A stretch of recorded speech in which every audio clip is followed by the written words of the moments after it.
Simple as that, fourth option is the right answer. Question number 24 देखिएगा। Question number 24 क्या कहता है? Magnus Carlsen is considered a grand master in the world chess championship. According to Harvard Gardner multiple intelligence theory, Magnus Carlsen demonstrates which type of intelligence?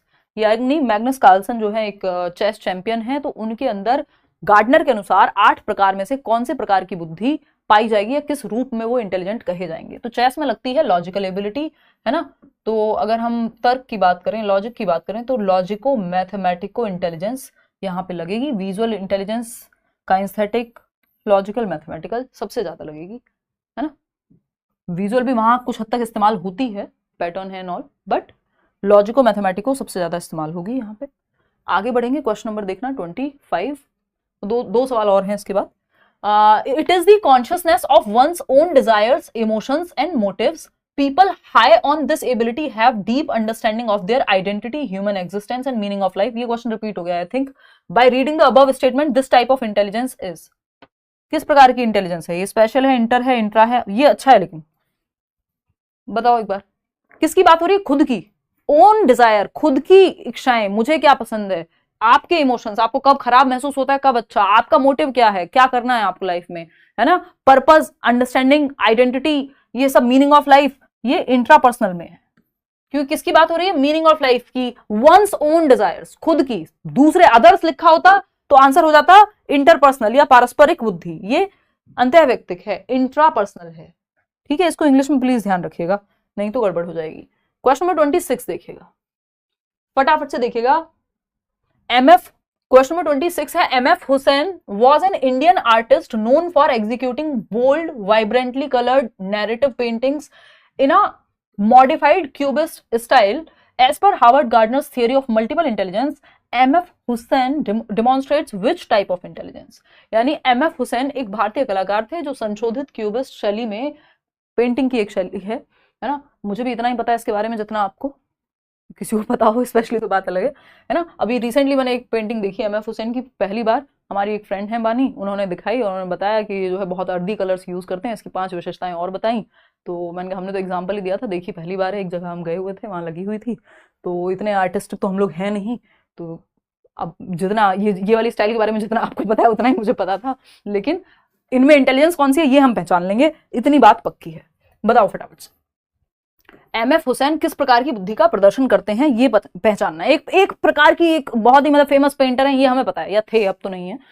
तो और एक प्रकार की शैली है पेंटिंग में भी जो ये प्रदर्शित करते हैं अपनी पेंटिंग्स में। अब हमको शैली का पता हो या ना हो, है ना, पेंटिंग देखी हो या नहीं हो, लेकिन हम इतना तो पकड़ लेंगे कि इनमें विजुअल स्पेशल इंटेलिजेंस होगी। ये बात सही है कि नहीं है? यस, देखने को मिल जाए तो और अच्छा है, आर्ट है, बढ़िया है।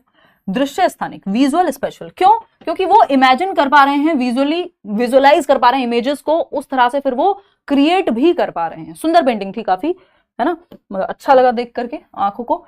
और ये उदाहरण के तौर पे हमने यहाँ पे, नहीं वो सेम पेंटिंग नहीं है, ये डिफरेंट है। तो ये एमएफ हुसैन जी हैं, हम बहुत बार इनकी चर्चा कर चुके हैं मल्टीपल इंटेलिजेंस थियोरी में। और पेंटर्स, आर्किटेक्ट्स, इंटीरियर डेकोरेटर्स, जो भी लोग इमेजेस के साथ अच्छे हैं, इवन स्कल्पचर्स, मूर्तिकार, वो सब आपके विजुअल स्पेशल में आ जाएंगे, कि जो विजुअली अच्छी कल्पना कर लेते हैं और एक उसको साकार रूप भी दे पाते हैं एब्स्ट्रैक्ट सोच करके, और फिर प्रेजेंट कर पाते हैं इमेजिनरी, मतलब सॉरी इमेजेस में या किसी भी फॉर्म में, जितने भी ऑप्शंस आपको बताए। तो ये हुई एक बात, विजुअल स्पेशल इंटेलिजेंस। सही है, आगे बढ़े। आखिरी, वेलकम मूवी में थी मैम पेंटिंग, तो हाँ, वो घोड़े वाली पेंटिंग काफी फेमस है ना, राइट, गॉट इट। मुझे भी लग रहा था कि मैंने भी कहीं देखी है। आ जाओ इधर, क्वेश्चन नंबर 27, लास्ट क्वेश्चन भाई आज का, फिर आज की बात को यहीं समाप्ति देंगे। प्राइवेट स्पीच और ईगो सेंट्रिक में क्या फर्क है? सेम ही बात है, बस दो अलग अलग लोग कह रहे हैं, इतना ही जान लोगे तो काम बन जाएगा, क्वेश्चन गलत नहीं होगा। ठीक, पियाजे कह रहे हैं ईगो सेंट्रिक, वाइगॉस्की कह रहे हैं प्राइवेट स्पीच। बात सही है? फटाफट से बताओ जवाब, आज के लिए लास्ट है ये क्वेश्चन। डीट प्लस में भी उतने ही काम के हैं ये क्वेश्चन जितने सीटेट में, क्योंकि ये टॉपिक तो सेम ही है ना, जो टॉपिक सेम है वो तो सेम ही है। If in the population intelligence is normally distributed, it means that, यदि जनसंख्या में बुद्धि सामान्य रूप से वितरित है तो इसका मतलब है, यानी सामान्य रूप से सबको मिली हुई है। ठीक, देखते हैं एवरीवन इन द पॉपुलेशन। अब मैं क्योंकि बता दूंगी फिर तो आप जवाब ही पकड़ लोगे। नॉर्मल डिस्ट्रीब्यूशन का मतलब क्या है? Everyone in the population has approximately the same level of intelligence. जनसंख्या में प्रत्येक व्यक्ति की बुद्धि का स्तर लगभग समान होता है। समान होगा फिर बताओ एक बार। Most people are average in terms of intelligence, यानी ज्यादातर लोग औसत होते हैं बुद्धि के पक्ष में। Most people have extremely high intelligence. Most people high intelligence रखेंगे तो फिर वो हाई नहीं रह जाएगी, वो हो जाएगी नॉर्मल इंटेलिजेंस, है ना, वो एवरेज कहलाएगी फिर, क्योंकि उतनी बुद्धि सबके पास है। ठीक, समझ पाए हो? नहीं समझ पाए हो कोई बात नहीं, बाद में समझ लेना। Most people have extremely low intelligence, ये भी गलत है और ये भी गलत है, क्योंकि 1 से 2% लोग हैं जिनकी बहुत ही हाई आईक्यू है, जिनका हाई इंटेलिजेंस है, और उतने ही 2-1% ही लोग हैं जिनका बिल्कुल लो इंटेलिजेंस है या लो आईक्यू है। ज्यादातर लोग एवरेज में ही आते हैं, more than 60% of the population. तो हाफ ऑफ द पॉपुलेशन तो जो है आपकी, वो most people are average in terms of intelligence. अधिकतर लोग बुद्धि के मामले में औसत होते हैं। बात सही है नहीं है? सही है। हाँ, नहीं, स्पेशल चिल्ड्रन नहीं, उनको गिफ्टेड कहेंगे फिर, जो आईक्यू में या बुद्धि का स्तर जिनका नॉर्मल से ज्यादा है, मतलब एवरेज से ज्यादा है अगर मैं कहूं, एक्सेप्शनल क्वालिटी कोई शो कर रहे हैं। गिफ्टेड भी 3 प्रकार के होते हैं, सिर्फ आईक्यू के आधार पर गिफ्टेड नहीं होते हैं।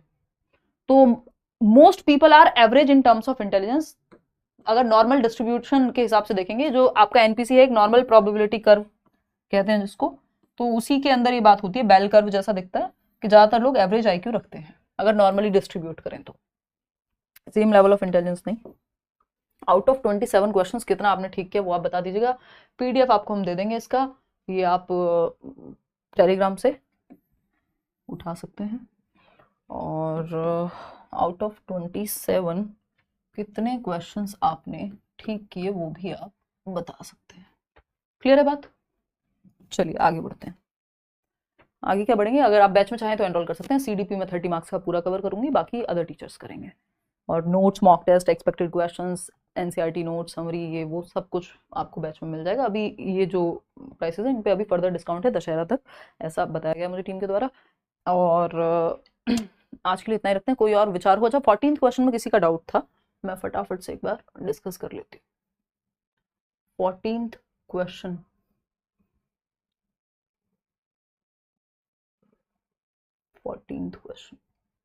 आ जाते हैं। देखिएगा 14th क्वेश्चन में आप लोग कह रहे थे कि ऑप्शन में कुछ पंगा है, चलिए देखते हैं। इन दी कॉन्टेक्स्ट ऑफ, 9 बजे मिलेंगे रात को कल से। In the context of major theories, मेरी पूरी कोशिश है कि रेगुलर मिल पाए। In the context of major theories of intelligence. Spearman ने 2 फैक्टर थियरी दी है, इसमें क्या दिक्कत है? कोई दिक्कत नहीं है। द्विकारक बुद्धि ए का 4। ईएल थॉर्नडाइक ने मल्टी फैक्टर थियरी दी है, इसमें कोई भी दिक्कत नहीं है। मल्टीपल इंटेलिजेंस अलग है, वो गार्डनर ने दी है। मल्टी फैक्टर इंटेलिजेंस अलग है। मल्टीपल इंटेलिजेंस में टाइप है अलग अलग प्रकार के, इसमें फैक्टर की बात हुई है। थर्स्टन ने ग्रुप फैक्टर दी है। अब इसमें कहां समस्या आ रही थी? ये थियरीज के नाम है, नाम के तौर पे याद रख सकते हो, नहीं रखना तो भी मत रखो, क्योंकि सीटेट में आपसे दुश्मनी होगी तभी इस तरह का सवाल पूछेगा, नहीं तो अवॉइड करना चाहिए। पहले पूछा जा चुका है, बट पहले ही पूछा जाता था। इंग्लिश पेडागोजी भी बता देंगे भाई, कोई दिक्कत नहीं है। ठीक, तो सिंपल था यहाँ पे। स्पीयरमैन 2 फैक्टर, 4 यहीं पे है 2 ऑप्शंस में। E L Thorndike multi factor second option, B का second. Thurstone group factor first. हाँ okay, now I got it. क्या आप लोग क्यों परेशान हो रहे हैं? इसके ऑप्शन ही गड़बड़ है। ठीक ठीक ठीक ठीक है, मान लिया आपकी कोई गलती नहीं है। देखो एक बार यहाँ पे देखते हैं, अलग से लिख लेते हैं। ए का है 4, ठीक, बी जाएगा आपका 2 के साथ, सी जाएगा 1 के साथ, और डी जाएगा आपका Gardner multiple intelligence third option. ठीक, इतनी बात क्लियर है? तो A4 ठीक है, B2 ये भी ठीक है, C1 नहीं है कहीं पे। C1 हम इसको मान लेंगे, हमारा मन करेगा हमारे हाथ में, ऑप्शन चेंज कर देंगे, और क्या करेंगे, ये गलत ऑप्शन बन गए। और D को कर देंगे 3, या सिंपल करो ना, बस यहाँ पे C को 2 की जगह 1 कर दो, क्योंकि C2 तो कभी भी नहीं होगा। ठीक, तो ये 4th को ही सही मानेंगे हम, यहाँ पे C को 1 कर देंगे। ये टाइपिंग मिस्टेक है। ठीक, फर्स्ट, ठीक है, अब सही है। खुश रहो, ऐश करो, जाओ, है ना। चलिए टेक केयर, बाय बाय, धन्यवाद आपका, कल मिलते हैं। एक नए टॉपिक के साथ 9 बजे मिल जाएंगे कल टाइम पे थोड़ा।